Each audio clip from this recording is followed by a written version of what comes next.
I'm Neil Allen, Extension Irrigation Specialist for Utah State University. We're on a farm near Bear River City where they're drip irrigating onions, and we're at the pump station.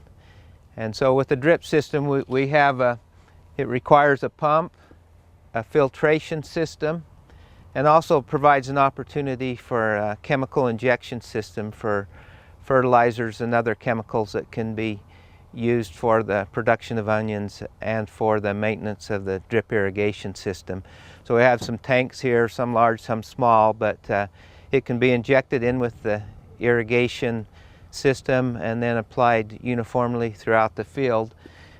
These are sand filters here that take all the sediments and the fine material out of the water so that the emitters will not plug from trash in the water. And then also another important component of a drip system is a controller that would shut banks of drip tubing on and off with valves. And so they have a flow meter here, a backflow prevention, and all the components that they need at the drip system, the primary station. And then from here it travels in main lines to the fields, and then once it gets to the fields they run manifolds on top of the ground and into the drip line. And we'll see each of those as we move to other parts of the field. Well, about like and right now we're at the end of the field, and this is the drip tape.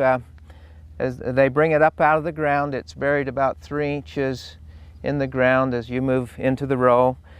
And they bring it up. They have a little flush valve on the end that provides an opportunity to flush the sediments out of this drip tape. And you also notice that the drip tape emitters are on top, and so that would prevent sediments from plugging an emitter. And these beds are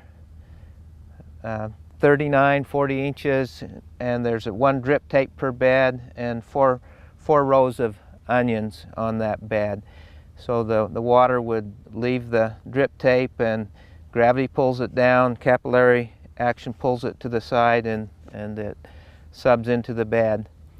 So this is just one end, and we'll look also at the center where they're connected to the manifold. Yeah, it's pretty wet out in the field this morning. We are here in Bear River City right after 1.5 inches of rain that occurred 2 days ago. And so the irrigation system is not running this morning. But ideally, the nice thing about drip irrigation is that it allows us to do much of our field work at the same time we're irrigating. That's nearly impossible with a furrow-based system. Because the water is distributed just in the center of the onion bed, we can actually walk through the field, we can drive equipment in the field, we could spray insecticides, spray herbicides, all at the same time that we're irrigating. And that's one of the real positive benefits to running the drip irrigation systems.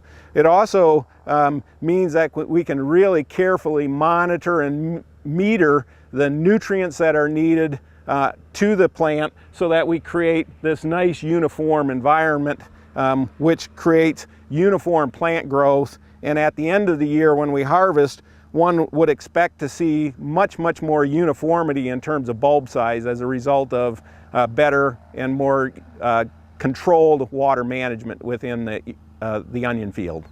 Behind me here we have probably the most uniform field of onions that is being grown in the state this year, and much of it has to do with irrigation. We're at the main line that feeds the water out into the onion field. You can see with the lay flat that inserted in it are access tubes that feed into each of the drip lines. The drip lines then progress down each field, and then the grower with the sand filter system